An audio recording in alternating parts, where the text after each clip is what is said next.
اعوذ باللہ من الشیطان الرجیم بسم اللہ الرحمن الرحیم وما قدر اللہ حق قدرہ اذ قالوا ما انزل اللہ علی بشر من شیء قل من انزل الکتاب الذی جاء به موسیٰ نورا وہدی للناس تجعلونہ قراطیس تبدونها وتخفون کثیرا وعلمتم ما لم تعلموا انتم ولا آباؤکم قل اللہ ثم ذرهم في خوضهم يلعبون وهذا كتاب أنزلناه مبارك مصدق الذي بين يديه ولتنذر القرى ومن حولها والذين يؤمنون بالآخرة يؤمنون به وهم على صلاتهم يحافظون صدق الله العظيم۔ اب اس سورہ مبارکہ میں اس رد و قدح کا ذکر ہو رہا ہے کہ جو یہودیوں کے سکھلانے پڑھانے سے مکے کے کچھ لوگ حضور سے کر رہے تھے۔ اب تک جو گفتگو ہوئی ہے وہ خالص ان کی طرف سے تھی اور انہی کے ساتھ سارا مکالمہ تھا اور محاجہ تھا، لیکن جیسا کہ میں عرض کر چکا ہوں یہ صورتیں جو ہیں سورہ انعام اور سورہ اعراف یہ مکی دور کے آخری زمانے کی ہیں، اور ظاہر ہے کہ اس وقت تک چرچا پہنچ چکا تھا مدینہ منورہ میں بھی حضور کی رسالت اور نبوت کے دعوے کا، اور کان کھڑے ہو چکے تھے اہل کتاب کے یہود کے، تو وہیں سے بیٹھے ہوئے انہوں نے ریشہ دوانیاں کرنی شروع کر دی تھی۔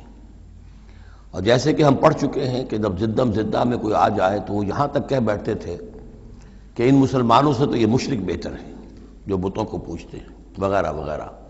اسی طرح کی ایک بات وہ ہے جو یہاں کہی جا رہی ہے، وما قدر اللہ حق قدرہ، اور انہوں نے ہرگز قدر نہ کی اللہ کی جیسا کہ قدر کرنی چاہیے تھی۔ اس قالو، جبکہ انہوں نے کہا ما انزل اللہ علی بشر من شیء، جبکہ انہوں نے کہا کہ نہیں اتاری ہے اللہ نے کسی بھی انسان پر کوئی بھی چیز، کیٹیگوریکل ڈینائل۔ چونکہ یہ لوگ جو تھے مکے والے یہ کتابوں سے واقف نہیں تھے، تو یہود نے سب سے پہلے جو ان سے کہا وہ یہ ہے کہ یہ سب خیال ہے، وہم ہے، اللہ نے کبھی کوئی چیز اتاری ہی نہیں کسی پر۔ اب چونکہ یہ سوال آیا تھا ان کی طرف سے، لہذا جواب میں مشرکین مکہ سے خطاب نہیں کیا ہے، بلکہ براہ راست جن کی طرف سے یہ بات آئی تھی ان سے خطاب ہے۔ قل من انزل الکتاب الذی جاء بہ موسیٰ، ان سے پوچھئے کہ پھر کس نے اتاری تھی وہ کتاب جو موسیٰ لے کر آئے تھے؟ کیا وہ من گھڑت تھی موسیٰ کی؟ اپنے ہاتھ سے لکھی ہوئی تھی؟ اگر اللہ نے کبھی کچھ نہیں اتارا تو من انزل الکتاب الذی جاء بہ موسیٰ نورا وہدی للناس، کہ جو نور بھی تھی اس کے اندر نور بھی تھا، وہ خود روشن تھی اور لوگوں کے لیے رہنمائی تھی۔ تجعلونہ قراطیسا، تم نے اسے ورق ورق کر دیا ہے، ٹکڑوں میں بانٹ دیا ہے، حصوں میں تقسیم کر دیا ہے۔ تبدونہا وتخفون کثیرا، کچھ کو ظاہر بھی کرتے ہو لیکن اکثر کو چھپا کر رکھتے ہو۔ یہودیوں نے کتاب کو جس طرح چھپایا ہے اور اپنے من مانی فتویٰ فروشی کے لیے تو انہوں نے یہ شکل اختیار کی تھی کہ عام لوگوں کے ہاتھ میں یہ کتاب نہیں آنی چاہیے، بڑی محفوظ رہنی چاہیے وہ، اور یہ کہ عام لوگوں کی دسترس میں نہ ہو۔ وَعُلِّمْتُمْ مَا لَمْ تَعْلَمُوا أَنْتُمْ وَلَا آبَاؤُكُمْ، اور تمہیں سکھائی گئی تھی وہ سب باتیں جو نہ تم جانتے تھے تمہارے آباء و اجداد جانتے تھے۔ قُلِ اللَّهُ، کہیے یہ سب اللہ نے نازل کیا، تورات بھی اللہ نے نازل فرمائی تھی، انجیل بھی اللہ نے نازل فرمائی تھی، اب یہ قرآن بھی اللہ نے نازل فرمایا ہے۔ ثُمَّ ذَرْهُمْ فِي خَوْضِهِمْ يَلْعَبُونَ، پھر یہ بات کہنے کے بعد اے نبی صلی اللہ علیہ وسلم ان کو چھوڑ دیجئے اور ان سے کنارہ کشی کر لیجئے، وہ اپنی باتوں میں خرافات کے اندر کھیلتے رہیں۔ وَهَذَا كِتَابٌ أَنزَلْنَاهُ مُبَارَكٌ، اور اب یہ کتاب ہے جسے ہم نے نازل کیا ہے بڑی بابرکت ہے، مصدق الذی بین یدیہ، جو تصدیق کرتے ہوئے آئی ہے اس کی جو اس کے سامنے موجود ہے۔ وَلِتُنذِرَ القرى ومن حولها، تاکہ اے نبی صلی اللہ علیہ وسلم آپ خبردار کر دیں القرى اور اس کے آس پاس کے لوگوں کو۔ القرى، قرى قریے کی جمع ہے، قرى بستیوں کی ماں، بستیوں کی جڑ، بستیوں کی بنیاد۔ ہر ملک کے اندر ایک شہر ایسا ہوتا ہے کہ جو گویا کہ اس کے لیے مرکز کی حیثیت رکھتا ہے، دارالخلافہ کہیں، دارالحکومت کہیں۔ تو اگرچہ عرب میں کوئی حکومت نہیں تھی مرکزی حکومت، لیکن یہ کہ عرب میں، جزیرہ نما عرب میں مکہ مکرمہ کو القرى کی حیثیت حاصل تھی۔ یہی ایک شہر ایسا تھا کہ جہاں ایک تو یہ کہ کعبہ تھا، تمام قبیلے جو ہیں وہ یہاں حج کے لیے آتے تھے، ان کا مذہبی مرکز تھا۔ پھر یہ کہ جو قریش کو خاص طور پر ایسٹ ویسٹ ٹریڈ کے اندر جو خاص مونوپولی حاصل ہو گئی تھی، اور وہ بھی اسی کعبے کی برکت کی وجہ سے، اس کی وجہ سے پیسے کی ریل پیل بھی تھی، قافلے آتے تھے جاتے تھے، یہیں سے ہو کر جو یمن سے قافلے چلتے تھے مکے سے ہو کر شام کو جاتے تھے، شام سے آتے تھے مکے سے ہو کر پھر یمن کو جاتے تھے، یہ ام القریٰ ہے۔ تو اے نبی ہم نے آپ کے پاس اب یہ کتاب نازل کی ہے جو مبارک ہے، تاکہ آپ ام القریٰ میں جو رہنے والے انہیں خبردار کریں، اور من حولہا، اور جو ان کے ارد گرد ہیں۔ اب یہ من حولہا کا معاملہ یہ ہے کہ اس کا تو دائرہ بڑھتا چلا جائے گا، اس لیے کہ ایک ماحول امیڈیٹ ہے، ایک ذرا اور فاصلے پر ہے، ایک اور فاصلے پر ہے، اور ویسے یہ ہے کہ دنیا کا نقشہ اگر ہم دیکھیں کہ جو بھی پرانے بر اعظم تین تھے، ایشیا، یورپ اور افریقہ، باقی یہ کہ امریکہ بھی بہت دیر کے بعد جا کر جو دریافت ہوا ہے، آسٹریلیا اور انٹارکٹیکا جو ہے، تو یہ اصل میں ناف معلوم ہوتی ہے ان تین بر اعظموں کی۔ تینوں بر اعظم جہاں پر جڑ رہے ہوتے ہیں، تقریباً یہ علاقہ ہے جسے ہم مڈل ایسٹ کہتے ہیں۔ یہ مڈل ایسٹ تو اس کے لیے مس نومر ہے، صحیح لفظ نہیں ہے، لیکن یہ ضرور ہے کہ یہ نقطہ اتصال ہے جہاں یورپ مل رہا ہے، ایشیا مل رہا ہے، افریقہ مل رہا ہے، اور اس جنکشن پر یہ جزیرہ نماء عرب واقع ہے، لہذا یہ اس اعتبار سے پوری دنیا کے لیے بھی ایک مرکز کی حیثیت رکھتا ہے۔ تو من حولہا میں پھیلتے چلے جائیں گے تو پورا قرہ ارضی بھی آ جائے گا۔ والذین یؤمنون بالآخرۃ یؤمنون بہ، اور وہ لوگ جو آخرت پر ایمان رکھتے ہیں، یعنی یہ کہ ان لوگوں میں سے بھی، مشرکین میں سے بھی، ایک تو وہ جو سرے سے منکر ہیں بعث بعد الموت کے، لیکن جن کے ذہن میں کچھ بھی تصور ہے کہ نہیں ہے، اب یہ اٹھنا ہے، جواب دہی ہے، تو پھر یہ ہے کہ وہ اس پر ایمان لے آئیں گے۔ وہم علی صلاتہم یحافظون، اور وہ اپنی نمازوں کی حفاظت کرنے والے ہیں۔ اس میں اشارہ ہو رہا ہے کہ لوگ ایمان لے آئے ہیں، آخر مکے ہی میں سے تھے نا تمام صحابہ کرام مہاجرین۔ ومن اظلم ممن افترى علی اللہ کذبا، اس سے بڑھ کر ظالم کون ہوگا جس نے اللہ پر کوئی بات گھڑ کر منسوب کر دی، نمبر ایک۔ اور نمبر دو، او قال اوحی الی ولم یوحى الی شیء، اسی طرح اس شخص سے بڑھ کر ظالم کون ہوگا جو یہ کہے کہ مجھ پر وحی کی گئی ہے جبکہ اس پر کوئی وحی نہ کی گئی ہو۔ یعنی یہ دونوں باتیں برابر کے گناہ ہیں شناعت کے اعتبار سے، اللہ کی طرف کوئی شے منسوب کر دینا یا یہ کہنا کہ مجھ پر کوئی شے وحی کی گئی ہے، یہ دونوں باتیں برابر کی ہیں۔ تو ذرا سوچو کہ جو محمد صلی اللہ علیہ وسلم تمہارے سامنے موجود ہیں، کیا ان کی سیرت و کردار کی کوئی مناسبت ہے؟ ان کی زندگی کے اندر کوئی اور پہلو تم دیکھتے ہو ایسا کہ جو اتنے بڑے بڑے گناہوں کے ارتکاب کی بھی ان سے توقع رکھتے ہو؟ وَلَوْ تَرَىٰ إِذِ الظَّالِمُونَ فِي غَمَرَاتِ أَوْ وَمَنْ قَالَ سَأُنزِلُ مِثْلَ مَا أَنزَلَ اللَّهُ، ایک اور تیسری بات ہے جو یہ کہے کہ میں بھی اتار سکتا ہوں جیسا کہ اللہ نے اتارا ہے، حالانکہ اس کا جیسا کہ قرآن مجید میں بار بار چیلنج آیا ہے، لیکن یہ کہ اس کا مقابلہ کسی نے نہیں کیا، پھر بھی یہ کہ زبان میں یہ الفاظ کہہ دینے کی حد تک کسی نے بکواس کر دی ہوگی۔ وَلَوْ تَرَىٰ إِذِ الظَّالِمُونَ فِي غَمَرَاتِ الْمَوْتِ، اور کاش کہ تم دیکھ سکتے جبکہ یہ ظالم موت کی سختیوں میں ہوں گے، نزع کے عالم میں ہوں گے، وَالْمَلَائِكَةُ بَاسِطُو أَيْدِيهِمْ، اور فرشتے اپنے ہاتھ آگے بڑھا رہے ہوں گے، اخرجوا انفسکم، نکالو اپنی جانیں، الیوم تجزون عذاب الہون بما کنتم تقولون علی اللہ غیر الحق، آج تمہیں نہایت اہانت آمیز سزا دی جائے گی، عذاب دیا جائے گا بسبب اس کے جو تم کہتے رہے تھے اللہ کی طرف منسوب کر کے ناحق باتیں، وَكُنْتُمْ عَنْ آيَاتِهِ تَسْتَكْبِرُونَ، اور تم اللہ تعالیٰ کی آیات سے استکبار کر کے اعراض کرتے رہے تھے۔ وَلَقَدْ جِئْتُمُونَا فُرَادًا، اور پھر قیامت کے دن کہا جائے گا آ گئے ہو ہمارے پاس اکیلے اکیلے، کوئی تمہارے ساتھ لاؤ لشکر نہیں، کوئی تمہارے ساتھ ساز و سامان نہیں، تمہارے وہ خدم و حشم نہیں، کوئی تمہارے حمایتی نہیں، کوئی جماعت و جمعیت نہیں، کیونکہ یہ بات آگے بھی کہی گئی ہے سورہ مریم میں، وَكُلُّهُمْ آتِيهِ يَوْمَ الْقِيَامَةِ فَرْدًا، قیامت کے دن ہر شخص کا جو محاسبہ انفرادی حیثیت میں ہوگا، اور ظاہر بات ہے اکیلا آدمی کھڑا ہوگا، نہ اس کے رشتہ دار ہیں، نہ ماں باپ ہیں، نہ اولاد ہیں، نہ بیوی ہے، نہ بیوی کے ساتھ اس کا شوہر ہے، اور نہ ساز و سامان ہے، خدم و حشم ہے، کچھ بھی نہیں۔ لَقَدْ جِئْتُمُونَا فُرَادًا كَمَا خَلَقْنَاكُمْ أَوَّلَ مَرَّةٍ، جیسے کہ ہم نے تمہیں پیدا کیا تھا پہلی مرتبہ۔ اب یہ نوٹ کیجئے، خَلَقْنَاكُمْ أَوَّلَ مَرَّةٍ، اس کا مطلب ہے تخلیق دو مرتبہ ہوئی ہے۔ ایک تخلیق عالم ارواح میں ہوئی تھی، اس وقت بھی سب اکیلے اکیلے کھڑے تھے، نہ کوئی کسی کا باپ تھا، نہ کوئی کسی کی ماں تھی، ارواح کے مابین کوئی رشتہ داری نہیں تھی۔ یہ رشتہ داریاں تو پھر عالم خلق میں ہوئی ہیں آ کر، کہ ایک باپ اور ماں کا معاملہ ہے، پھر اولاد کا معاملہ ہے، پھر دادا اور پوتے کا معاملہ ہے، یہ ارواح کے مابین کوئی اس طرح کی رشتہ داری نہیں تھی۔ تو جیسے کہ ہم نے تمہیں پیدا کیا تھا پہلی مرتبہ کہ تمام انسان وہاں موجود تھے، فرق صرف یہ ہے کہ قیامت کے دن جب ہم کھڑے ہوں گے تو ہمیں ایک جسم بھی اور دیا جائے گا، لیکن جس وقت ہم تھے اللہ تعالیٰ کے پاس اس وقت عالم ارواح میں، اور جب ہم سے عہد لیا گیا تھا الست بربکم قالوا بلی، تو مجرد ارواح تھی، اس وقت کوئی جسم نہیں تھا۔ لیکن یہ کہ وہ جو اس کے اندر مشابہت ہے کہ جیسے اس وقت بھی حضرت آدم سے لے کر ان کی نسل کے آخری انسان تک جو دنیا میں ہوگا قیامت تک، وہ سب کے سب ان کی ارواح موجود تھیں، اسی طریقے سے قیامت کے دن بھی یہ سب کے سب کھڑے ہوں گے۔ وَتَرَكْتُمْ مَا خَوَّلْنَاكُمْ، اور تم چھوڑ آئے ہو اپنے پیچھے جن چیزوں میں کہ ہم نے تمہیں لپیٹ دیا تھا۔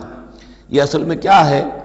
میری ایک انا ہے، میری ایک روح ہے، وہ میرے جسم میں لپٹی ہوئی ہے۔ پہلا غلاف تو یہ جسم ہے، پھر اس غلاف کے اوپر کپڑوں کا غلاف ہے، کپڑوں کے اوپر پھر مکان کا غلاف ہے۔ ہم غلاف در غلاف جو ہے، ہماری جو اصل حقیقت ہے، وہ جو اصل نفس الامری ہے ہماری روح، وہ در حقیقت ان غلافوں میں لپٹی ہوئی ہے۔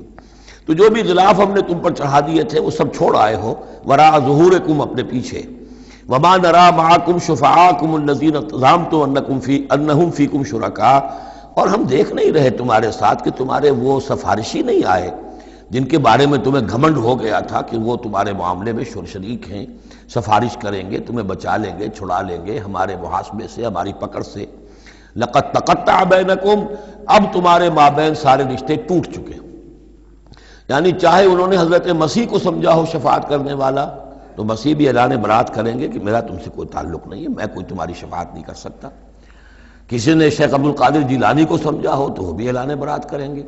باقی موہوم جو ہے لات عزا منات، وہ کس بلا کا نام ہے یہ تو ہم جانتے ہی نہیں، لیکن جن کو اولیاء اللہ کو، انبیاء کو یا ملائکہ کو اگر سمجھا گیا تھا تو وہ بھی قد تقطع بینہم، وہ سارے رشتے جو ہیں وہ کٹ جائیں گے۔ قد تقطع بینکم وضل عنکم ما کنتم تزعمون، اور اب سب ہوا ہو گئی ہیں، وہ چیزیں گم ہو گئی ہیں، تم سے جاتی رہیں جن کا کہ تم زوم کیا کرتے تھے، جن کے سہارے پر تم حرام خوریاں کر رہے تھے۔ ان اللہ فالق الحب والنوا، یقیناً اللہ ہی ہے کہ جو دانے اور گٹھلی کو پھاڑتا ہے۔ دیکھیے عالم خلق کے اندر کیا شکل ہو رہی ہے کہ دانہ زمین میں ڈالا آپ نے، وہ پھٹتا ہے، اس میں سے دو کونپلیں سی نکلتی ہیں، یا آم کی گٹھلی ہے زمین میں دبائی ہے، گٹھلی پھٹے گی، اس میں سے دو پتے نکلیں گے۔ یہ کون کر رہا ہے؟ اگرچہ بظاہر خود بخود ہو رہا ہے، جو بھی اللہ تعالیٰ نے فزیکل اور کیمیکل چینجز کے یہاں پہ قوانین بنا دیے ہیں اس کے تحت ہو رہا ہے، لیکن کرنے والا کون ہے؟ فاعل حقیقی کون ہے؟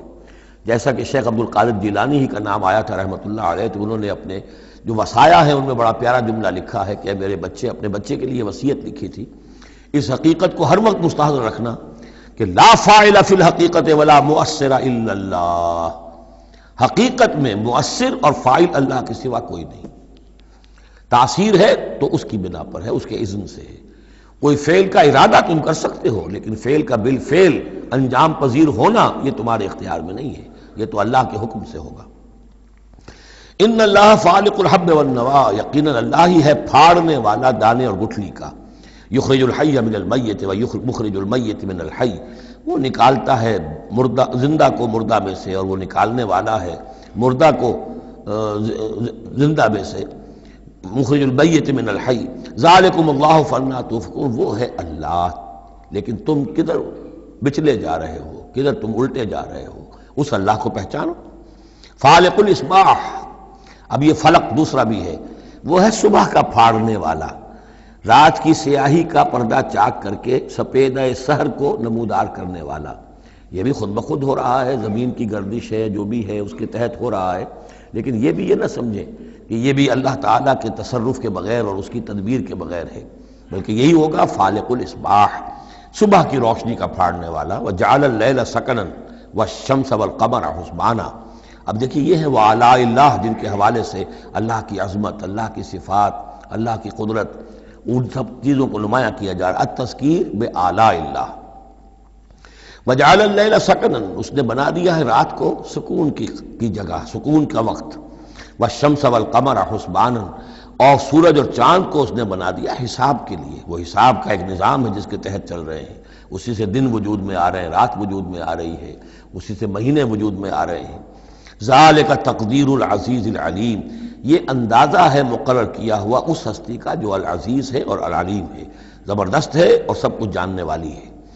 وَهُوَ الَّذِي جَعَلَ لَكُمُ النُّجُومَ لِتَهْتَدُوا بِهَا فِي ظُلُمَاتِ الْبَرِّ وَالْبَحْرِ، اور وہی ہے کہ جس نے ستاروں کو بنا دیا ہے تمہارے لیے کہ ان سے تم راستہ پاؤ۔ اندھیری راتوں کے اندر قافلے چلتے تھے تو ستاروں سے وہ سمت معین کر کے چلتے تھے، اسی طریقے سے جہاز رانی ہوتی تھی سمندر میں تو آپ کو معلوم ہے ستاروں ہی سے وہ اپنا رخ معین کرتے تھے۔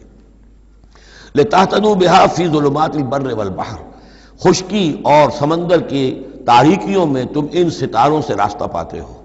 قد فصلنا الآیات لقوم یعلمون، ہم نے تو اپنی آیات کو واضح کر دیا، اس کی تفصیل بیان کر دی، کھول کھول کر بیان کیا ان لوگوں کے لیے جو علم رکھتے ہیں یا جو علم حاصل کرنا چاہیں۔ وَهُوَ الَّذِي أَنشَأَكُم مِّن نَّفْسٍ وَاحِدَةٍ، اور وہی ہے کہ جس نے تمہیں اٹھایا ایک جان سے۔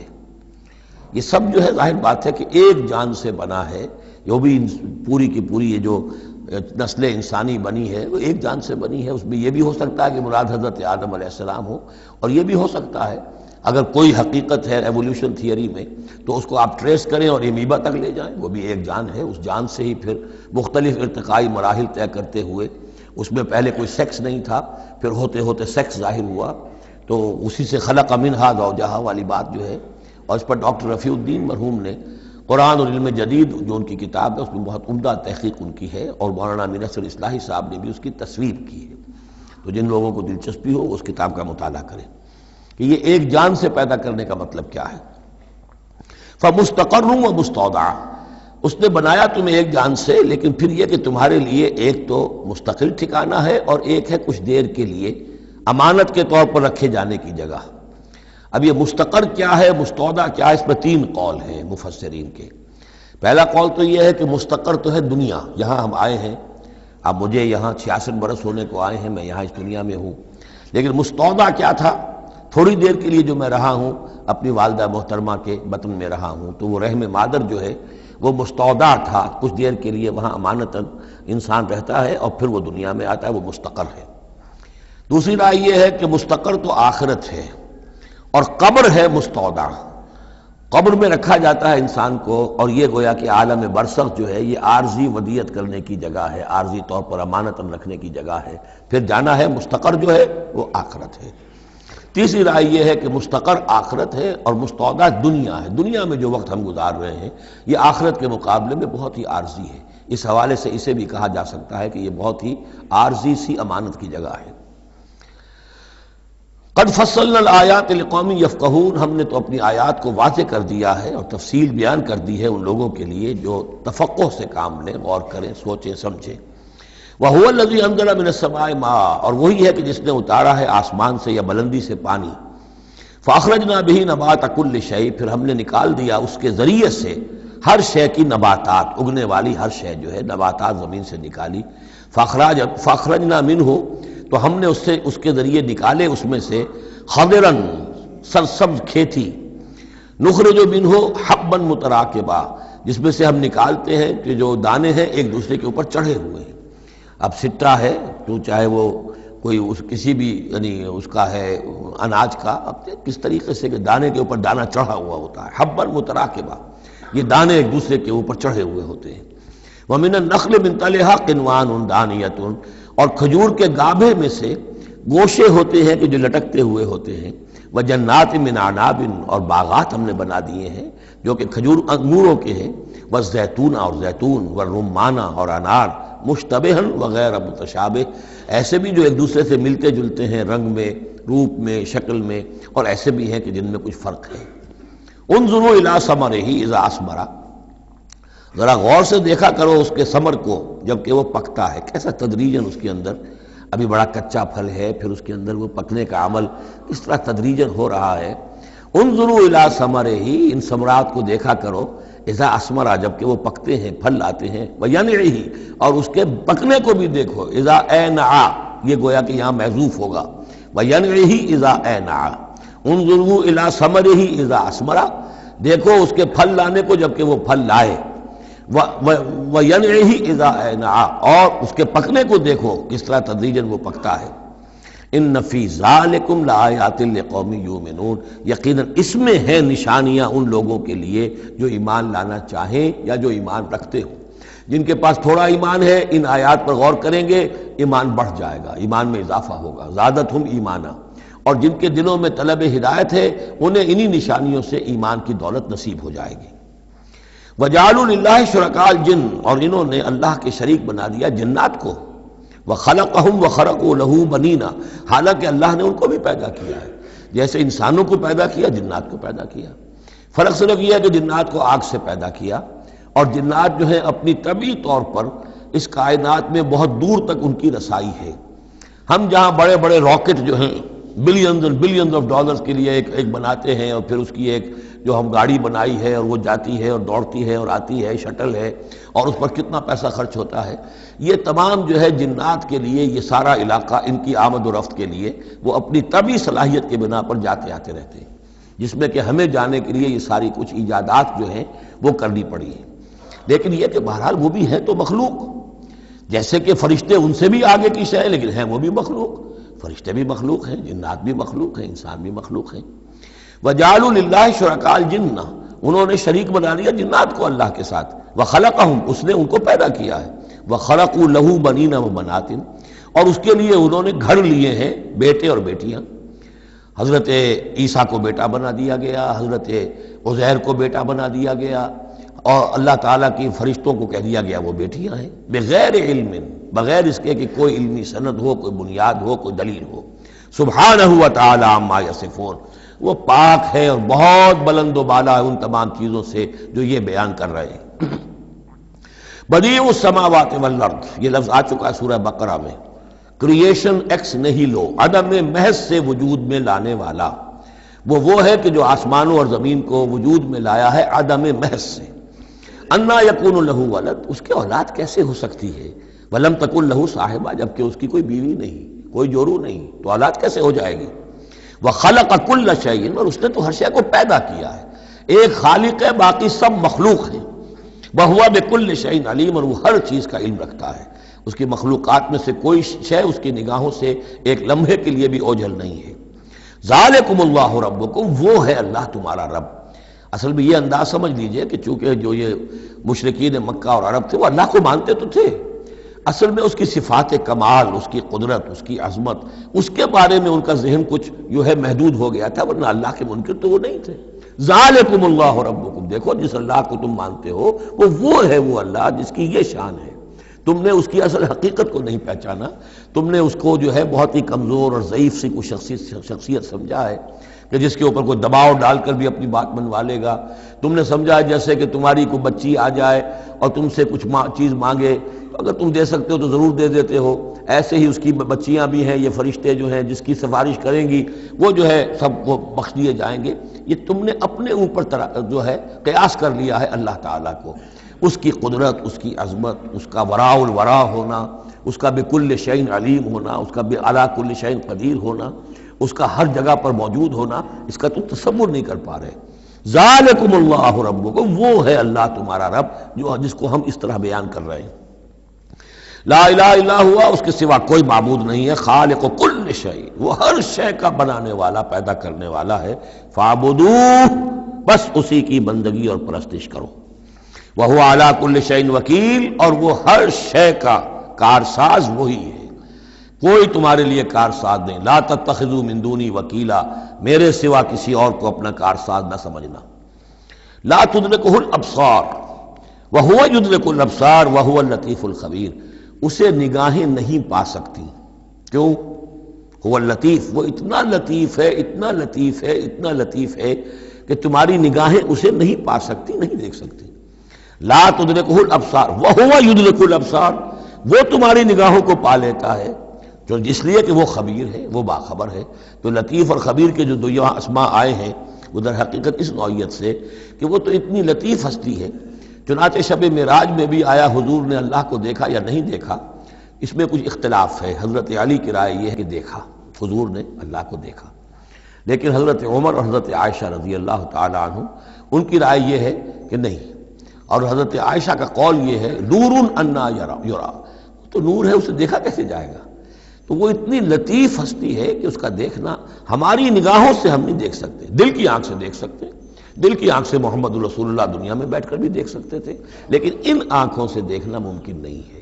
جیسے کہ حضرت موسیٰ نے جب استدعا کی تھی رب ارنی انظر الیک، تو صاف کہہ دیا کہ لن ترانی، تم مجھے نہیں دیکھ سکتے۔ لا تدرکہ الابصار، اسے نگاہیں نہیں پا سکتی، ادراک نہیں کر سکتی اس کا تمہاری نگاہیں، وہو یدرک الابصار، وہ تمہاری نگاہوں کو پا لیتا ہے، وہ دیکھ رہا ہے تمہیں، ہر چیز تمہاری جو ہے وہ اس کے سامنے آیا ہے، وہو اللطیف الخبیر۔ قد جاءکم بصائر من ربکم، دیکھو تمہارے پاس آ چکی ہیں بصیرت افروز باتیں تمہارے رب کی طرف سے۔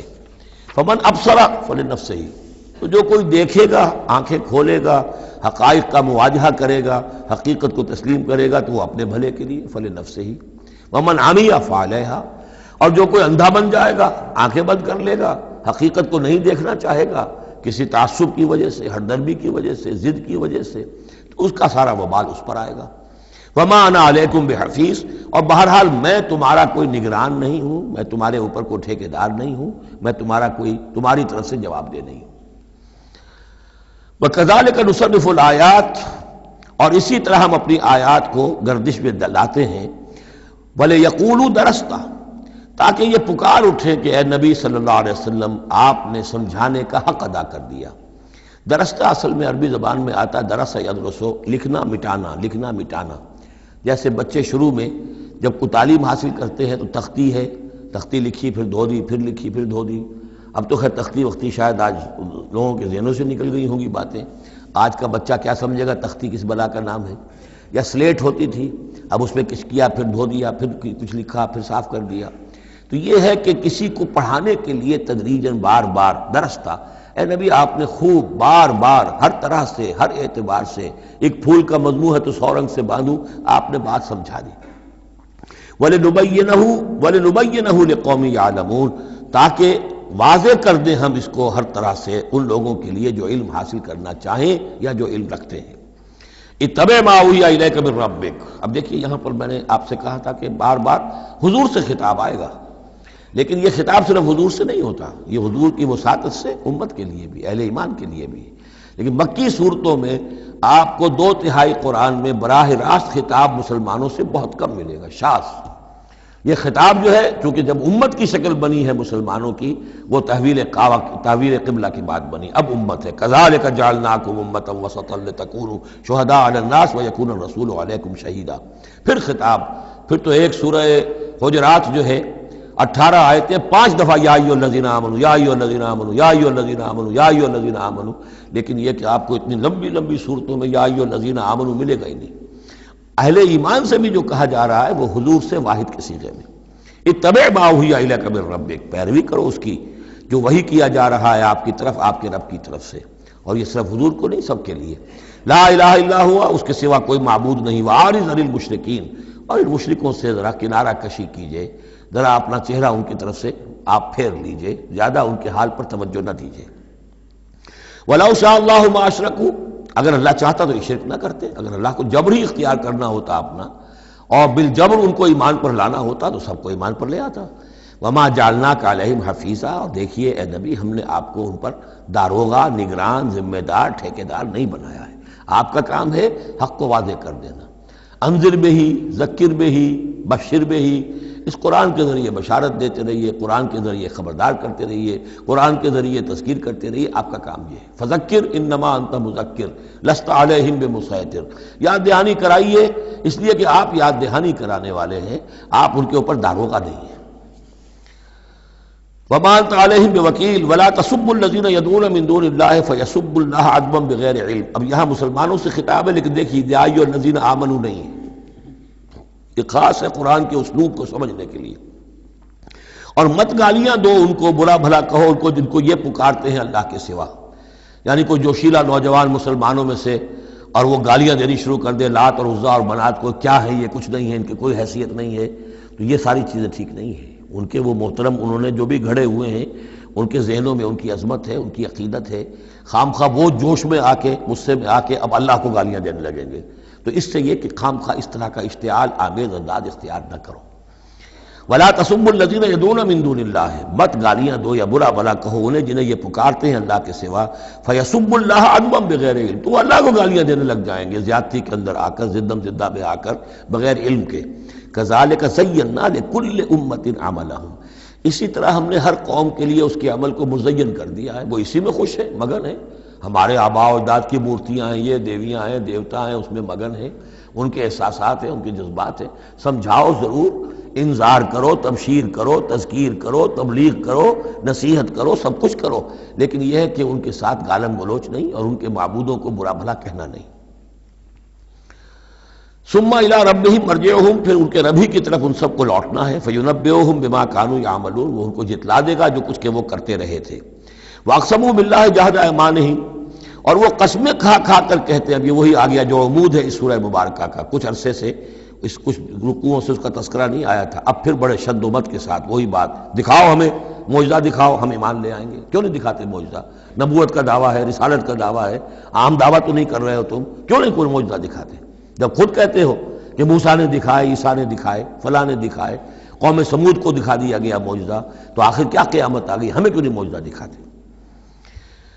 وَأَقْسَمُوا بِاللَّهِ جَهْدَ أَيْمَانِهِمْ، اور اپنے عوام پر اثر ڈالنے کے لیے قسم، خدا کی قسم ہے محمد ہم ایمان لے آئیں گے، آپ دکھائیے تو صحیح ایک دفعہ معجزہ، کیا بگڑتا تھا ان کا قسمیں کھانے میں؟ اقسموا باللہ جہد ایمانہم، وہ اللہ کی قسمیں کھا رہے ہیں اپنی پوری قوت کے ساتھ، شد و مت کے ساتھ، لئن جاءتہم آیۃ لیؤمنن بہا، اگر آیت آ جائے، نشانی آ جائے، معجزہ دکھا دیا جائے، وہ لازماً ایمان لے آئیں گے۔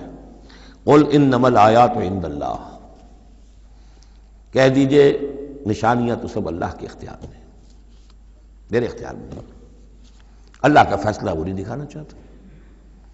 اب اس میں جو اثر پڑ سکتا تھا اہل ایمان پر، اس کا جواب ہے آگے، وما یشعرکم، اے مسلمانوں تمہیں کیا پتہ ہے، انہا اذا جاءت لا یؤمنون، جب وہ نشانی آ جائے گی تب بھی یہ نہیں مانیں گے، لیکن ان کی مہلت ختم ہو جائے گی، پھر وہ عذاب فوری طور پر آ جائے گا۔ ابھی در حقیقت اس میں خیر ہے، اس میں بھلائی ہے، اسی میں ان کے لیے اپنے اوپر سختی جھیل لو، اپنے اوپر جو بھی اس وقت تنگی آ گئی ہے، ضیق ہے، اس کو برداشت کرو، لیکن یہ کہ یہ چیز ان کے قوم کے حق میں، لوگوں کے حق میں مفید نہیں ہوگی۔ اور اب جو آیت آئی ہے وہ بہت ہی اہم ہے، وَنُقَلِّبُ أَفْئِدَتَهُمْ وَأَبْصَارَهُمْ كَمَا لَمْ يُؤْمِنُوا بِهِ أَوَّلَ مَرَّةٍ، ہم ان کے دلوں کو الٹ دیں گے، ان کی نگاہوں کو الٹ دیں گے، اس لیے کہ وہ ایمان نہیں لائے تھے پہلی مرتبہ۔ دیکھیے یہ قاعدہ قانون اب اچھی طرح سمجھ لیجئے جو سورہ بقرہ کے شروع ہی میں آ گیا تھا پہلے رکوع میں۔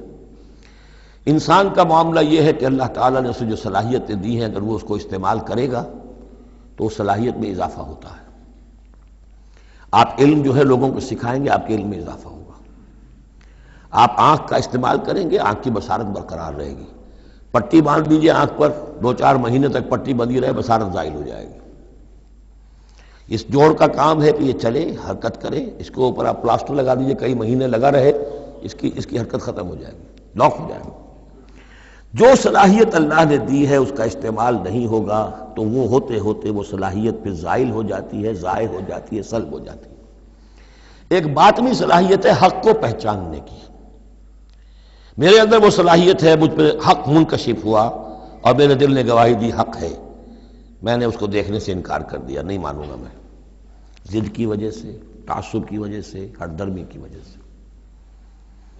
اب اس کے بعد دوبارہ پھر کہیں وہ حق کی ایک چنگاری سی روشن ہوئی، اب اس کا اثر آپ پر کم ہوگا، اس کے اثرات جو ہیں وہ کم ہوں گے، ہوتے ہوتے وہ شکل ہو جائے گی کہ اب سرے سے وہ حق کے پہچاننے کی صلاحیت ہی ختم ہو جائے گی۔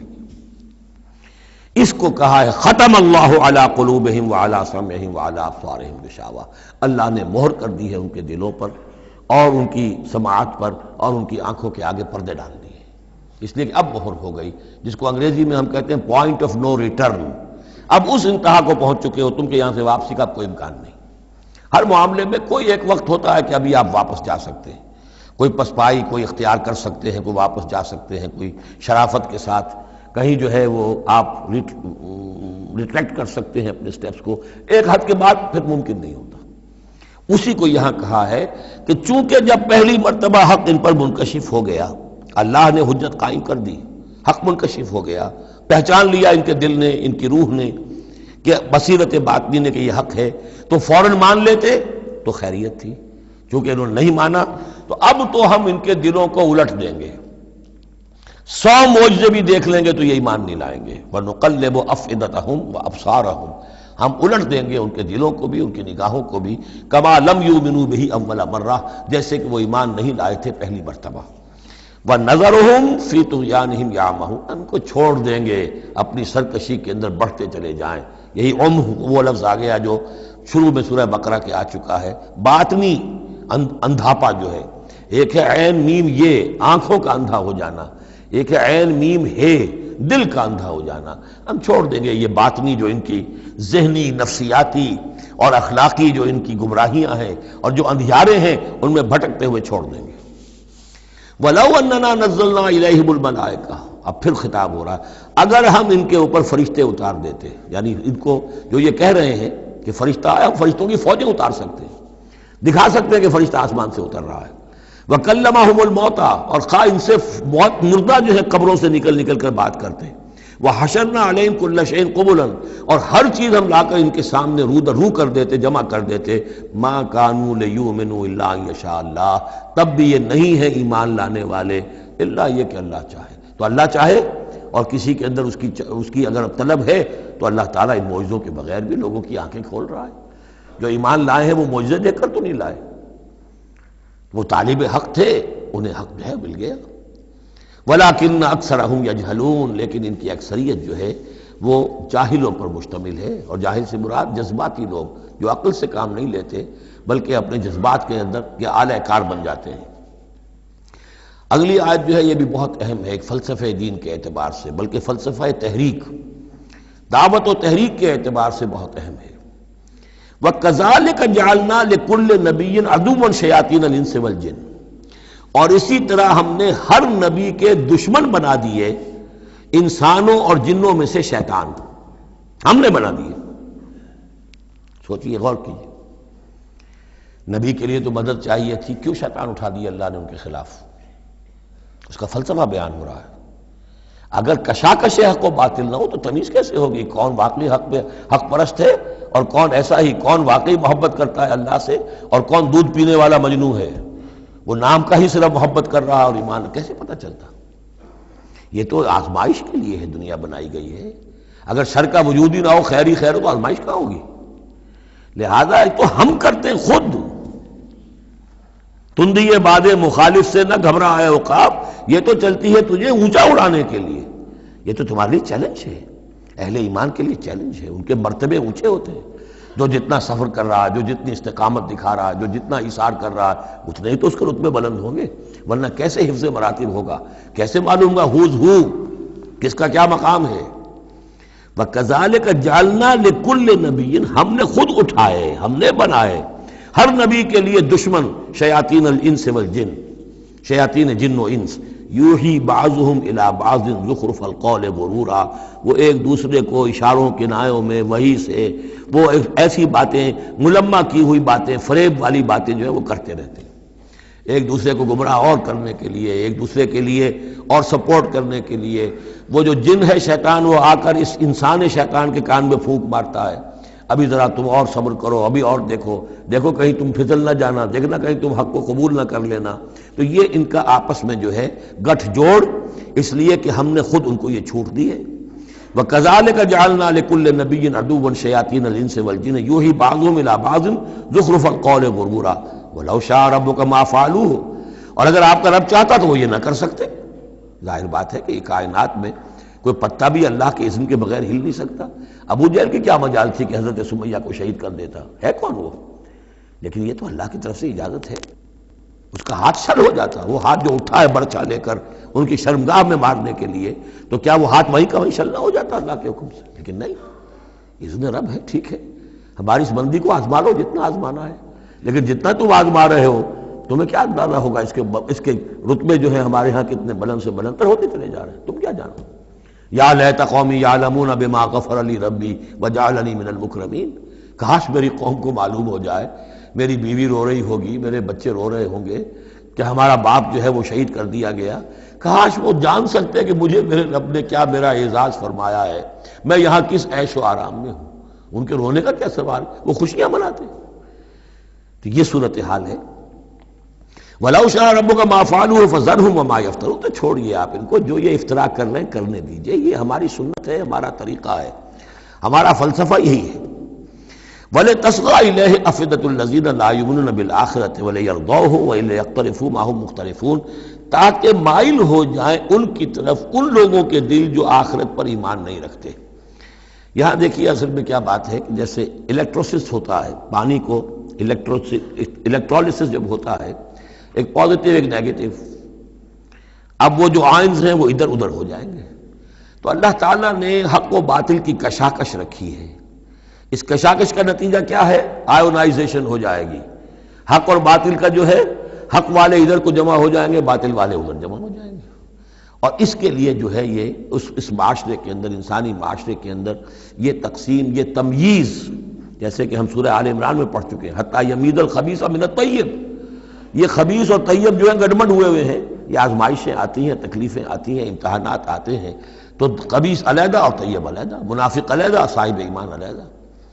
تو فرمایا لِتَصْغَىٰ إِلَيْهِ أَفْئِدَةُ الَّذِينَ لَا يُؤْمِنُونَ بِالْآخِرَةِ، تاکہ ان کی طرف، ان شیاطین جن و انس کی جو باتیں ہیں پھیلائی ہوئی، ان کی طرف متوجہ ہو جائیں، مائل ہو جائیں ان لوگوں کے دل جو آخرت پر ایمان نہیں رکھتے، وَلِيَرْضَوْهُ، اور تاکہ وہ اس کو پسند بھی کریں، اور پھر وہ جو بھی اپنے برے اعمال کا جو انبار جمع کرنا چاہتے ہیں جمع کر لیں، وَلِيَقْتَرِفُوا مَا هُمْ مُقْتَرِفُونَ۔ أَفَغَيْرَ اللَّهِ أَبْتَغِي حَكَمًا، پھر وہی سوال، اسی طرح میں نے کہا تھا سرچنگ کویسچن، کیا تم چاہتے ہو میں اللہ کے سوا کسی کو حکم بناؤں اپنا؟ اب پس منظر میں وہ ہے کہ اللہ کو مانتے تھے، تم کیا چاہتے ہو؟ جسے تم مانتے ہو، میں نے تو اس کو اپنا رب بنایا ہے بس، باقی جو تم نے گھڑ لیے ہیں اس کے لیے کوئی سند ہو تو پیش کر دو، تو میں کسی اور کو ماننے کو تیار نہیں۔ ایک جگہ آیا ہے قُلْ إِنْ كَانَ لِلرَّحْمَٰنِ وَلَدٌ فَأَنَا أَوَّلُ الْعَابِدِينَ، اگر اللہ کا کوئی بیٹا ہوتا سب سے پہلے میں پوجتا اس کو، جب میں اللہ کو پوجتا ہوں، اس کی پرستش کرتا ہوں، تو اللہ کے بیٹا ہوتا تو میں کیوں نہ پوجتا اس کو؟ نہیں اللہ کا بیٹا۔ یہ ہے در حقیقت قرآن مجید کا انداز سمجھانے کا، بڑا فطری، اس میں منطق کم اور جذبات سے اپیل ہے، درون بینی، انٹراسپیکشن کی طرف دعوت ہے۔ اپنے دل میں جھانکو، ذرا غور کرو، اپنے گریبان میں منہ ڈالو، سوچو، غور کرو، تمہیں خود یہ حقیقتیں جو ہے نظر آ جائیں گی۔ افغیر اللہ ابتغی حکما، تو کیا میں اللہ کے سوا کسی اور کو اپنا منصف اور حکم بنا لوں؟ وَهُوَ الَّذِي أَنزَلَ إِلَيْكُمُ الْكِتَابَ مُفَصَّلًا، جبکہ وہ تو وہ ہے کہ جس نے تمہاری طرف ایک بڑی مفصل کتاب نازل کر دی ہے، کتنی واضح کتاب نازل کر دی ہے۔ وَالَّذِينَ آتَيْنَاهُمُ الْكِتَابَ يَعْلَمُونَ أَنَّهُ مُنَزَّلٌ مِّن رَّبِّكَ، اور جنہیں ہم نے کتاب دی تھی پہلے، وہ جانتے ہیں، دلوں میں جانتے ہیں، زبان سے مانے یا نہ مانے، کہ یہ منزل ہے، یہ نازل کی گئی ہے من ربک، آپ کے رب کی طرف سے ہے نبی، بالحق، حق کے ساتھ، فلا تکونن من الممترین، تو ہرگز نہ ہو جانا شک کرنے والوں میں۔ وتمت کلمۃ ربک صدقا وعدلا، اور آپ کے رب کی بات تو سچائی اور عدل پر مبنی ہونے کے اعتبار سے درجہ تمام و کمال کو پہنچ چکی ہے۔ تمت کلمۃ ربک، تیرے رب کی بات پوری ہو چکی، مکمل ہو چکی۔ الیوم اکملت لکم دینکم واتممت علیکم نعمتی وتمت کلمۃ ربک صدقا وعدلا، اس کی ہر بات صداقت پر اور ہر بات اس کی عدل پر مبنی ہے، اور اس اعتبار سے وہ نقطہ کمال کو پہنچ چکی ہے۔ لا مبدل لکلماتہ، اس کی باتوں کا کوئی بدلنے والا نہیں۔ وہو السمیع العلیم، وہ سب کچھ سننے والا اور جاننے والا ہے۔ وَإِن تُطِعْ أَكْثَرَ مَنْ فِي الْأَرْضِ يُضِلُّوكَ عَنْ سَبِيلِ اللَّهِ، اور اگر تم پیروی کرو گے زمین میں بسنے والوں کی اکثریت کی، تو وہ تو تمہیں اللہ کے راستے سے لازماً گمراہ کر دے گی۔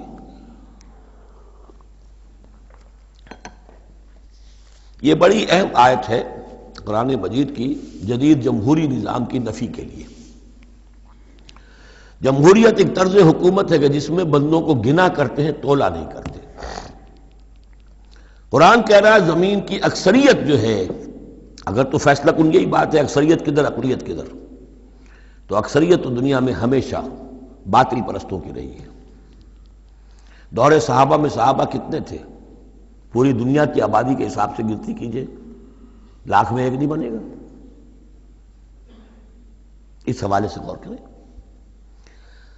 ان تطع اکثر من فی الارض یضلوک عن سبیل اللہ. اصل بات کیا ہے؟ ہاں ایک جگہ اکثریت آ سکتی ہے.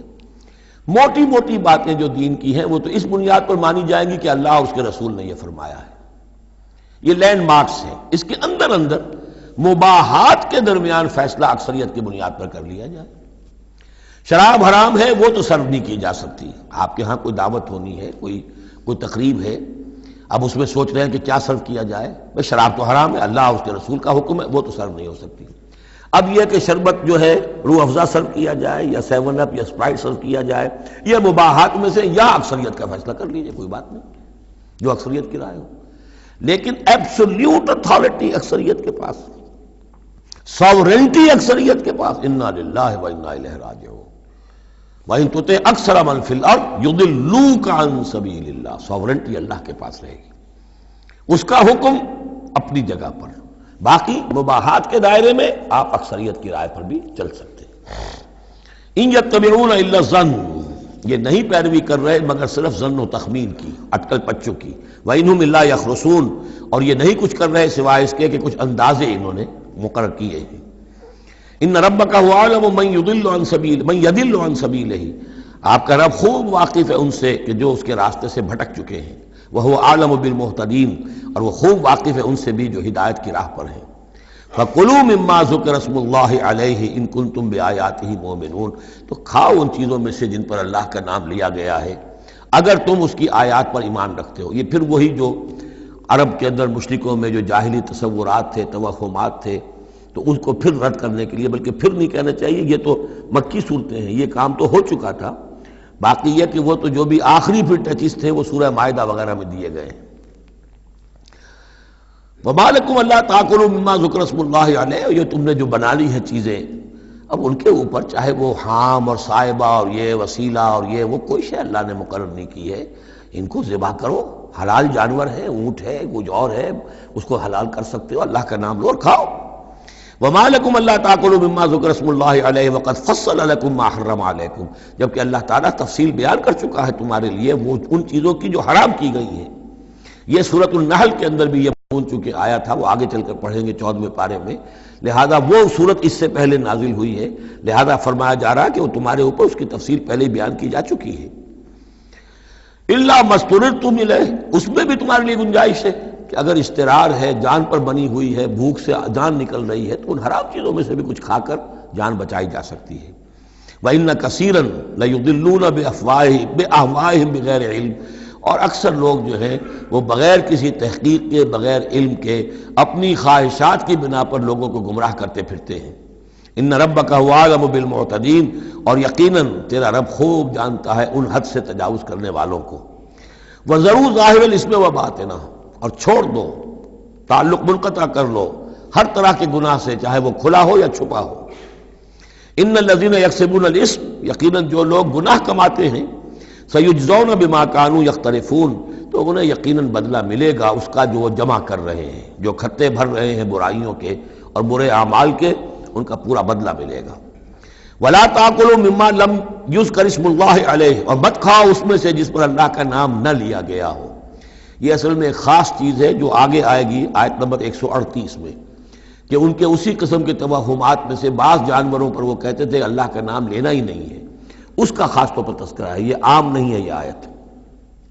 ولا تاکلوا مما لم یذکر اسم اللہ علیہ. مت کھاؤ اس میں سے کہ جس پر اللہ کا نام نہیں لیا جاتا. وَإِنَّهُ لَفِسْقٌ. یقیناً وہ جو ہے وہ تو گناہ ہے اس کا کھانا. وَإِنَّ الشَّيَاطِينَ لَيُوحُونَ إِلَىٰ أَوْلِيَائِهِمْ لِيُجَادِلُوكُمْ. اور یہ شیاطین جو ہے یہ اپنے دوستوں اور اپنے ساتھیوں کو وحی کرتے رہتے ہیں، پٹی پڑھاتے رہتے ہیں، وسوسہ اندازی کرتے رہتے ہیں تاکہ وہ تم سے جھگڑا کریں. وَإِنْ أَطَعْتُمُوهُمْ إِنَّكُمْ لَمُشْرِكُونَ. اگر تم ان کا کہنا مانو گے تو تم بھی مشرک ہو جاؤ گے. اب ایک بڑی پیاری بات وہ کہتے تھے، آپ کو بھی اچھی لگے گی. دیکھو جو اللہ نے مارا ہے خود مر گیا، وہ تو تم نے حرام کر دیا، جو خود مارتے ہو وہ حلال ہو گیا. بات اچھی لگے گی نا؟ جیسے انما البیع مثل الربا. بیع بھی تو ربا کی طرح ہے، اس میں بھی نفع ہوتا ہے، اس میں بھی نفع ہوتا ہے. 10 لاکھ کسی کو دیے، 4,000 روپے ماہانہ لے رہے ہیں، جائز ہے. 10 لاکھ کا مکان کسی کو کرائے پر دیا، 4,000 روپے ماہانہ لے لینا جائز. یہ جائز ہے اور وہ ناجائز ہے اگر نقد لے رہے ہیں. تو یہ جو اشکالات ہوتے ہیں بظاہر جو ہیں بڑے دل نشین، تو اسی طریقے سے یہ کہ اللہ کا مارا ہوا ہے، یہ اللہ نے مارا، یہ مر گیا اپنی موت، اس اللہ نے مارا، یہ تو حرام ہے، اور تم جسے مارو جسے ذبح کرو وہ حلال ہے۔ اب یہ بات جو ہے، لیکن یہ کہ تم یہ مجادلہ کریں گے تم سے، یہ ذلیل بازی کریں گے، یہ تمہارے سامنے جو ہے اس طرح کی حرکتیں کریں گے، لیکن تم چھوڑو انہیں، دفع کرو۔ اب امن کا تھا میتن فاحییناہ ہو، تو بنا جو کوئی تھا مردہ اور ہم نے اسے زندہ کر دیا۔ اس سے مراد ہے حیات معنوی اور موت معنوی۔ ایک شخص جو اللہ سے واقف نہیں ہے، صرف دنیا کا بندہ بنا ہوا ہے، تو وہ در حقیقت ایک انسانیت اس کی مردہ ہے، وہ حیوان کی حیثیت سے تو زندہ ہے، بحیثیت انسان وہ مردہ ہے۔ پھر اللہ نے اسے ہدایت دی، اس کو ایمان کی نام، اب وہ زندہ ہوا۔ اب امن کانا میتن فاحییناہ وجعلنا لہ نورا، اور پھر ہم اس کو نور بنا دیتے ہیں۔ اب وہ اللہ کی کتاب اس کے سامنے ہے، یمشی بہ فی الناس، اب اس کو لے کر وہ چل رہا ہے لوگوں کے مابین۔ کمن مثلہ فی الظلمات، کیا وہ شخص ان کی طرح ہو جائے گا کہ جو اندھیروں میں بھٹک رہا ہو، لیس بخارج منہا، اور اس سے وہ نکلنے والا ہے ہی نہیں۔ کذالک زین للکافرین ما کانوا یعملون، اس طرح مزین کر دیا گیا، کھبا دیا گیا ان کافروں کے لیے جو کچھ کہ یہ کر رہے ہیں، یعنی اس میں ہی مگن ہے وہ۔ لیکن ایک وہ شخص تھا جس کو پہلے ہوش نہیں تھا، توجہ نہیں تھی، حضرت عمر ہے رضی اللہ تعالی عنہ، 6 سال لگ گئے، حضرت حمزہ ہے 6 سال لگ گئے، 6 سال میں ایمان لا رہے ہیں۔ لیکن پھر یہ ہے کہ اللہ نے ہدایت دے دی، اس کے بعد یہ ہے کہ وہ نور قرآن مجید بھی موجود ہے، اب چل رہے ہیں، آگے بڑھ رہے ہیں، سر فروشیاں کر رہے ہیں۔ اب ایک وہ جو بھٹکتے ہی رہے ساری عمر اور اسی اندھیاروں کے اندر ہی جانے دے گئے۔ وَكَذَلِكَ جَعَلْنَا فِي كُلِّ قَرْيَةٍ أَكَابِرَ مُجْرِمِيهَا، اسی طرح ہم نے ہر بستی میں بڑے بڑے مجرم کھڑے کیے، لِيَمْكُرُوا فِيهَا، تاکہ وہ اس میں خوب چالیں چلیں۔ وہی بات، شیاطین الانس والجن کو ہم نے اٹھایا، اسی طرح ہر بستی کے اندر جو سردار اور بڑے وہاں کے چودھری ہوتے ہیں، ہم ان کو چھوٹ دیتے ہیں کہ وہ کھڑے ہوں اور روکیں لوگوں کو، اور لوگوں کو ستائیں، اور لوگوں سے امتحان لیں، لوگوں کو آزمائش میں ڈالیں، چالیں چلیں، تاکہ جو صاحب جوہر ہیں ان کے جوہر کھلیں، ان کے اور نکھریں، ان کے اندر کی صلاحیتیں جو ہے وہ اور اجاگر ہوں۔ اکابر مجرمیہا لیمکروا فیہا، تاکہ خوب چالیں چلیں۔ وما یمکرون الا بانفسہم، حالانکہ وہ نہیں مکر کر رہے مگر اپنی جانوں پر، سارا وبال تو اپنے اوپر لے لیں گے بالآخر۔ بظاہر جو کچھ کر رہے ہیں وہ، لیکن یہ کہ اس کا جب نتیجہ ان کے سامنے آئے گا، جو سمیہ اور یاسر کے ساتھ کیا ابو جہل نے رضی اللہ تعالیٰ عنہما، جب وہ حقیقت سامنے آئے گی تب آنکھ کھلے گی۔ جب آنکھ کھلی گل کی تو موسم تھا خزاں کا۔ الا بانفسہم وما یشعرون، لیکن انہیں اس کا شعور نہیں ہے۔ وَإِذَا جَاءَتْهُمْ آیَةٌ قَالُوا لَن نُؤْمِنَ حَتَّىٰ نُؤْتَىٰ مِثْلَ مَا أُوتِیَ رُسُلُ اللَّهِ، اور جب ان کے پاس کوئی نشانی آتی ہے، نشانی سے مراد قرآن کی آیت، قرآن کی دلیل، تشبیہ، تصریف آیات نئے انداز میں، فرمایا جب بھی ان کے پاس آیت آتی قَالُوا لَن نُؤْمِنَ، وہ کہتے ہیں ہم ہرگز ایمان نہیں لائیں گے، حتیٰ نُؤْتَىٰ مِثْلَ مَا أُوتِیَ رُسُلُ اللَّهِ، جب تک کہ ہمیں بھی وہی چیز نہ دی جائے جو اللہ کے دوسرے رسولوں کو دی گئی تھی، ویسے ہی حصی معجزے۔ اللہ عالم حیث یجعل رسالتہ، اللہ تعالیٰ زیادہ واقف ہے اس سے کہ وہ اپنی رسالت کے لیے کیا جگہ، کیا محل، کیا مقام معین کرے۔ اللہ تعالیٰ نے اس وقت ان کے لیے یہی رکھا، وہ بھی اللہ کی حکمت کے تحت تھا۔ اور اب جب کہ نوع انسانی شعور کے اعتبار سے بلوغ کی عمر کو پہنچ چکی ہے، بچہ چھوٹا ہوتا ہے کھیلنے کے لیے کھلونے دیے جاتے ہیں، لیکن ذرا بڑا ہو جائے تو اسے کھلونے نہیں دیے جاتے، اب اسے حکمت سکھائی جاتی ہے، عقل سکھائی جاتی ہے، شعور سکھایا جاتا ہے، تمیز سکھائی جاتی ہے۔ تو وہ نوع انسانی کا دور طفولیت تھا، اس میں ابھی ان کا فہم، ان کی عقل، ان کے شعور، ابھی ان کی جو ہے بلوغت کو نہیں پہنچی تھی یہ شعور کی چیزیں، لہذا ان کے لیے وہ کھلونے بھی تھے، حصی معجزات بھی تھے۔ اب انسان بحیثیت مجموعی نوع انسانی جو ہے عقلی بلوغ کو اور شعور کے بلوغ کو پہنچ چکی ہے، لہذا اب وہ چیزیں نہیں دکھائی جائیں گی۔ اللہ عالم حیث یجعل رسالتہ سیصیب الذین اجرموا صغار عند اللہ، پہنچے گی ان مجرموں کو، ان گناہ گاروں کو بہت ہی ذلت اللہ کے ہاں، وعذاب شدید بما کانوا یمکرون، اور سخت سزا اور عذاب ان کی انتاری چال بازیوں کے طفیل کے جو وہ کر رہے ہیں۔ فمن یرید اللہ ان یہدیہ یشرح صدرہ للاسلام، تو اللہ تعالیٰ جس کے لیے بھی چاہتا ہے کہ اس کو ہدایت کے دروازے اس کے لیے کھول دے، اس کے سینے کو اسلام کے لیے کھول دیتا ہے۔ یہ ایک بڑی معنوی حقیقت ہے، اس پہ غور کیجئے گا۔ شرح صدر، الم نشرح لک صدرک، یہ جو حضور کے لیے خاص طور پر شرح صدر جو ہے اللہ تعالیٰ نے ایک بہت بڑے احسان کے طور پر بیان فرمایا، الم نشرح لک صدرک، اس شرح صدر کی ہر مسلمان کو دعا کرنی چاہیے۔ اللہم ربنا نور قلوبنا بالایمان واشرح صدورنا للاسلام، اے اللہ ہمارے دلوں کو تو نور ایمان سے منور فرما دے اور ہمارے سینوں کو اسلام کے لیے کھول دے۔ اس کے معنی کیا ہے؟ اللہ ہمارے اندر وہ باطنی بصیرت پیدا کر دے کہ اسلام کی ہر چیز ہمیں ٹھیک نظر آئے، ہاں یہی تو ٹھیک ہے، یہی تو ہونا چاہیے، منطقی ہے، معقول ہے، کہیں چیز اپرائے گی نہیں۔ انسان کی فطرت جو ہے اتنی مطابقت محسوس کرے گا انسان کہ دیکھنا تقریر کی لذت کہ جو اس نے کہا میں نے یہ جانا کہ گویا یہی میرے دل میں تھا، اس لیے کہ اس کا اپنا سینہ جو ہے اللہ تعالیٰ نے اسلام کے لیے کھول دیا ہے۔ تو یہ شرح صدر جو ہے اللہ تعالیٰ کی طرف سے بہت بڑی نعمت ہوتی ہے۔ فَمَن يُرِدِ اللَّهُ أَن يَهْدِيَهُ، اللہ جس کو ہدایت دینا چاہتا ہے یشرح صدرہ للاسلام، اس کے سینے کو اسلام کے لیے کھول دیتا ہے۔ وَمَن يُرِدْ أَن يُضِلَّهُ، اور جس کے بارے میں وہ طے کر دے کہ اس کو تو اب گمراہی ہی پر رکھنا ہے، یجعل صدرہ ضیقا، اس کے سینے کو تنگ کر دیتا ہے، حرجن، بہت ہی تنگ اندر سے، کأنما یصعد فی السماء، ایسے محسوس کرتا ہے جیسے اسے آسمان پر چڑھنا پڑ رہا ہے، جیسے اونچائی پر چڑھتے ہوئے سانس پھول جاتا ہے، آدمی کو معلوم ہوتا ہے کہ میرا شاید دل دھڑک دھڑک کر باہر ہی نکل آئے گا۔ یہ ہے کہ ان کو حق کا قبول کرنا اتنا مشکل ہو جاتا ہے۔ جس شخص کا کے لیے اللہ تعالیٰ کی طرف سے شرح صدر ہے وہ حق کو قبول کرتا ہے، تکلیف بھی آتی ہے تو بڑی آسانی سے جھیل جاتا ہے، اور ایک وہ ہے کہ ذرا سا امتحان آ گیا تو معلوم ہوا کہ بس قیامت ٹوٹ پڑی، اور اب تو ایک قدم اور اٹھانا جو ہے، اور جس کو ہم کہتے ہیں قدم من بھر کے، پاؤں جو ہے من بھر کے ہو گئے، بوجھل ہو گیا انسان، وہ بات نہیں۔ فرمایا کذالک یجعل اللہ الرجس علی الذین لا یؤمنون، اور اسی طریقے سے اللہ تعالیٰ عذاب یا گندگی ڈال دیتا ہے ان پر جو ایمان نہیں لاتے۔ وَهَذَا صِرَاطُ رَبِّكَ مُسْتَقِيمًا، اور یہ ہے تیرے رب کا سیدھا سیدھا راستہ۔ قَدْ فَصَّلْنَا الْآيَاتِ لِقَوْمٍ يَذَّكَّرُونَ، ہم نے اپنی آیات خوب تفصیل سے بیان کر دی ہیں ان لوگوں کے لیے جو تذکر اخذ کرنا چاہیں، نصیحت حاصل کرنا چاہیں، ہدایت حاصل کرنا چاہیں۔ لَهُمْ دَارُ السَّلَامِ عِندَ رَبِّهِمْ، ان کے لیے سلامتی والا گھر ہے ان کے رب کے پاس، جنت کے لیے دوسرا لفظ ہے دار السلام۔ وَهُوَ وَلِيُّهُمْ، وہی ان کا مددگار ہے، پشت پناہ ہے، وہی ان کا حمایتی ہے، ان کا دوست ہے۔ بِمَا كَانُوا يَعْمَلُونَ، بسبب ان کے عمل کے، وہ جو عمل کر رہے ہیں انہوں نے اللہ کی دوستی ارن کی ہے، انہوں نے اپنی قربانیوں سے، اپنے ایثار سے، اپنی محنتوں سے جو جد و جہد کی ہے، جو مشقتیں جھیلی ہیں، تو انہوں نے بِمَا كَانُوا يَعْمَلُونَ، اس کی وجہ سے وہ گویا کہ اللہ تعالیٰ کی دوستی کے مستحق ہو گئے ہیں۔ وَهُوَ وَلِيُّهُمْ بِمَا كَانُوا يَعْمَلُونَ وَيَوْمَ يَحْشُرُهُمْ جَمِيعًا، اور جس دن کہ وہ جمع کرے گا ان کو سب کو، یا معاشر الجن، اللہ تعالیٰ فرمائے گا اے جنوں کی جماعت، قد استکثرتم من الانس، واقعتاً تم نے تو انسانوں میں سے بہتوں کو ہتھیا لیا۔ جو کہا تھا اس بڑے جن نے، عزازیل نے، کہ تو دیکھے گا وما تجد اکثرهم شاکرین، کہ ان کی اکثریت شکر کرنے والی نہیں ہو گئی، تو گویا کہ ایک طرح کا شاباش جو ہے اللہ تعالیٰ کی طرف سے ان کو دی جائے گی۔ یا معاشر الجن قد استکثرتم من الانس، تم نے تو بہت سے انسانوں کو ہتھیا لیا۔ وقال اولیاؤہم من الانس، اور جو ان کے ساتھی تھے انسانوں میں سے، ان کی غیرت ذرا جاگے گی کہ اللہ تعالیٰ نے یہ کیا کہہ دیا کہ ان جنات نے ہمیں جو ہے ہتھیا لیا اور شکار کر لیا۔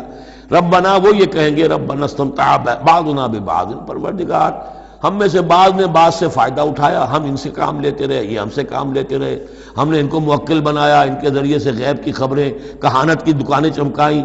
قال اولیاء من الانس ربنا استمتع بعضنا ببعض وبلغنا اجلنا الذي اجلت لنا، اور اب ہم اپنی اس مدت کو پہنچ چکے جو تو نے ہمارے لیے مقرر کر دی تھی۔ قال النار مسواکم، اللہ فرمائے گا اب آگ ہے تمہارا ٹھکانہ، خالدین فیہا الا ما شاء اللہ، اب تم رہو گے اسی میں ہمیشہ ہمیش سوائے اس کے جو اللہ چاہے۔ ان ربک حکیم علیم، یقیناً تیرا رب حکیم اور علیم ہے۔ وکذالک نولی بعض الظالمین بعضا بما كانوا یکسبون، اور اسی طرح ہم ساتھی بنا دیتے ہیں اور ملا دیتے ہیں بعض ظالموں کو بعض ظالموں کے ساتھ ان کے کرتوتوں کی وجہ سے، ان کی کمائی کی وجہ سے۔ بارک اللہ لی ولکم فی القرآن العظیم ونفعنی وإیاکم بالآیات والذکر الحکیم۔